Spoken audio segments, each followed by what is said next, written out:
Start by opening the identification menu on the right-hand side of the screen.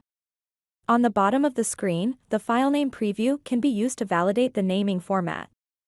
The parameters can be manually entered individually depending on the naming convention demanded. For certain parameters, it is also possible to add an incrementation to the value.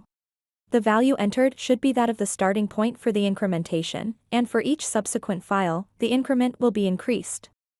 To add different identifiers to the file name, simply check the corresponding box under the File Name section and the file name preview will update automatically.